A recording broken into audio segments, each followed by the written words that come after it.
ബംഗളൂരുവിൽ കനത്ത മഴയെ തുടർന്ന് മരിച്ചവരുടെ എണ്ണം 3 വെള്ളം പമ്പ് ചെയ്ത് കളയാൻ ശ്രമിക്കവേ 2 പേർ വൈദ്യുതാഘാതമേറ്റ് മരിച്ചു. വെള്ളപ്പൊക്കത്തിൽ 500ഓളം വീടുകൾ തകർന്നുവെന്നാണ് റിപ്പോർട്ട്. ബംഗളൂരു അർബനിലും റൂറലിലും ഗതാഗതം താറുമാറായി. മഴക്കെടുതിയിൽ മരിച്ചവർക്ക് സർക്കാർ 5 ലക്ഷം നഷ്ടപരിഹാരം പ്രഖ്യാപിച്ചു. വരും ദിവസങ്ങളിലും മഴ തുടരുമെന്നാണ് കാലാവസ്ഥാ മുന്നറിയിപ്പ്.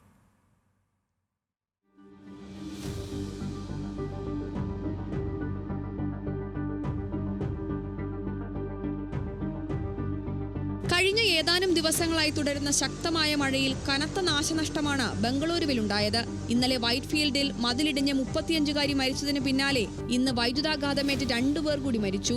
BTM ലേഔട്ടിലെ മൻമോഹൻ കാമത്ത്, 12 വയസ്സുള്ള ദിനേശ് എന്നിവരാണ് മരിച്ചത്. മഴയെ തുടർന്ന് വീട്ടിൽ കയറിയ വെള്ളം പമ്പ് ചെയ്ത് കളയുന്നതിനായി മൻമോഹൻ പമ്പ് കണക്ട് ചെയ്യുകയും തുടർന്ന് ഷോക്കേൽക്കുകയുമായിരുന്നു. സമീപം നിന്നിരുന്ന അപ്പാർട്ട്മെന്റിലെ സെക്യൂരിറ്റി ജീവനക്കാരന്റെ മകനായ ദിനേശിനും ഷോക്കേറ്റു. ഇരുവരും സംഭവസ്ഥലത്ത് വെച്ച് തന്നെ മരിച്ചു. 3 ദിവസമായി തുടരുന്ന അതിശക്തമായ മഴയിൽ റോഡ് ഗതാഗതം തകർന്നു. പലയിടങ്ങളിലും വെള്ളക്കെട്ട് രൂക്ഷമായതോടെ പോലീസ് എത്തി റോഡുകൾ അടച്ചു. മഴയെ തുടർന്ന് റോഡുകൾ തകരുകയും ഗർത്തങ്ങൾ രൂപപ്പെടുകയും ചെയ്തതോടെ റോഡിൽ വൻ ഗതാഗത കുരുക്കും രൂപപ്പെട്ടു. ഇതോടെ പൊതുഗതാഗതമടക്കം മുടങ്ങി.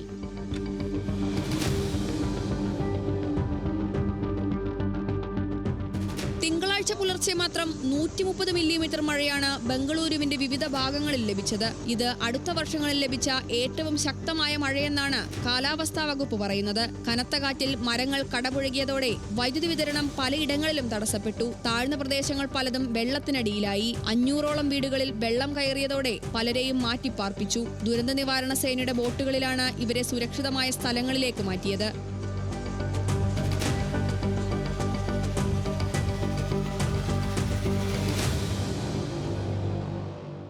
അടുത്ത 5 ദിവസം കൂടി ബംഗളൂരുവിൽ ശക്തമായ മഴ തുടരുമെന്നാണ് കാലാവസ്ഥാ വകുപ്പിന്റെ പ്രവചനം. National desk, news Malayalam.